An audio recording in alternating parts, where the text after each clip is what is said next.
నువ్వు సాధించింది ఏంటే కనుక భారీగా ఏమీ లేదు, తల్లిగా అది కూడా లేదు. ఆఖరికి ఏంటంటే బ్రతికి బయటపడేటటువంటి ఒక విశ్వ ప్రయత్నం చేస్తున్నావు. అంటే ఏంటంటే సగం జీవితం అయిపోయిందమ్మా, ఇంక మిగిలింది ఏముంది? సో నా ఉద్దేశం ఏంటంటే నువ్వు చేసేటటువంటి ఇప్పుడు మేడం దగ్గరికి వచ్చి న్యాయం అడగటం చాలా కరెక్ట్, కానీ అది చాలా లేట్ అయ్యిందేమో అని నాకు అనిపిస్తుంది. చాలా ముందే ఈ జలగని తీసి పక్క పడేయవలసిందేమో. మీరు చెప్పండి మేడం.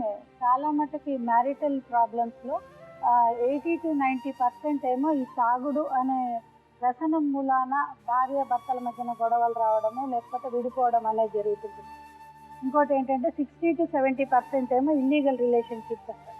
ఈ అమ్మాయి ఇందాక నేను మాట్లాడినప్పుడు సుజాత ఒక మాట అనింది, ఆయన తాగి కొడతారు అని చెప్పి. ఈ అమ్మాయి కొట్టిన తర్వాత తాగుతున్నారని.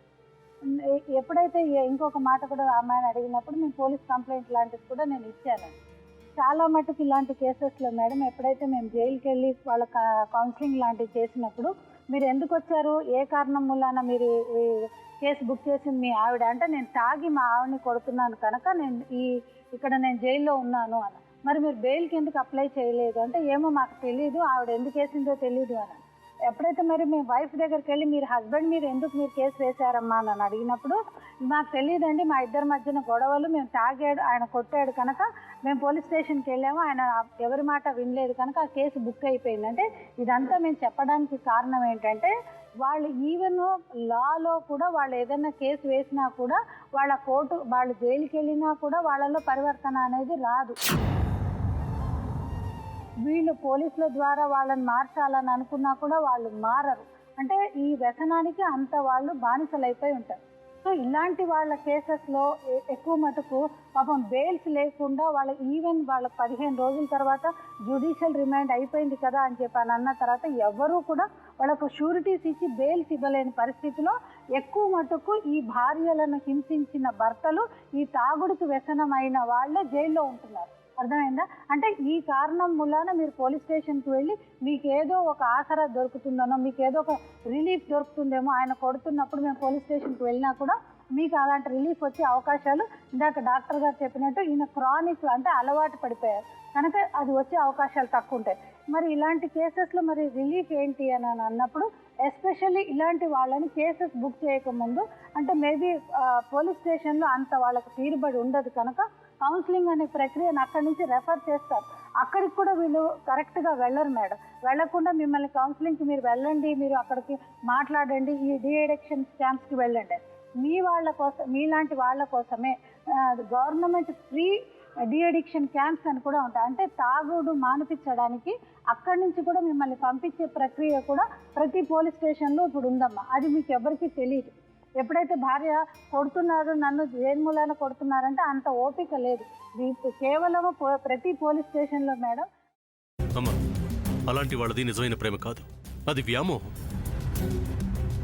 ఎగ్జాక్ట్లీ చిన్నత్త, నిజంగా ప్రేమించుకున్న వాళ్ళు అలా చేయరు. ఎంత మనసు విరిగిపోతే కన్న కూతుర్ని పట్టుకొని మా దృష్టిలో చచ్చిపోయా ఉంటుందా తల్లి? అది సరే అమ్మా, తన కూతురుతో తన మాట అనేటప్పుడు ఆమె మాటల్లో వ్యథ, కళ్ళల్లో బాధ గమనించావమ్మా? పెద్దబాబుకు బర్త్డే విషెస్ చెప్పు కూడా వెళ్ళాం కదా. ఊరికే ఎలా కాలిపోతుంది? మంట పెడితేనో పడితేనో తగలబడుతుంది.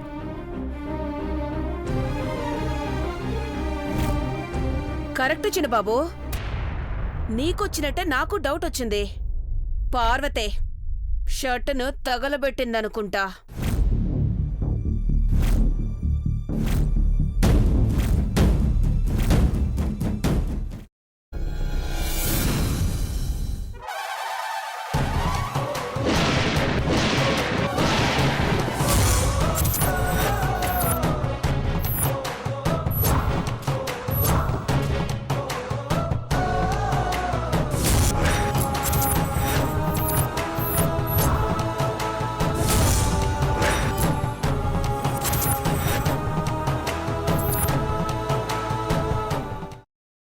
తర్వాత పొట్టు తీసేసి చాప్ చేసి పక్కన పెట్టుకోవాలి. ఒక ప్యాన్లో కొద్దిగా నూనె వేడి చేసి అందులో ఆవాలు, మినప్పప్పు, శనగపప్పు, కరివేపాకు, సన్నగా తరిగి పెట్టుకున్న ఉల్లిపాయలు వేసుకుని 1 నిమిషం పాటు వేయించుకోవాలి. ఆ తర్వాత కాల్చి కట్ చేసి పెట్టుకున్న వంకాయని కూడా అందులో వేసుకుని బాగా మిక్స్ చేసి బౌల్లోకి ట్రాన్స్ఫర్ చేసుకుని అందులో తగినంత చిక్కటి పెరుగు లేదా పల్చటి పెరుగు వేసుకుని మిక్స్ చేసి అన్నంతో కానివ్వండి, చపాతీతో కానివ్వండి సర్వ్ చేసినా చాలా బాగుంటుంది.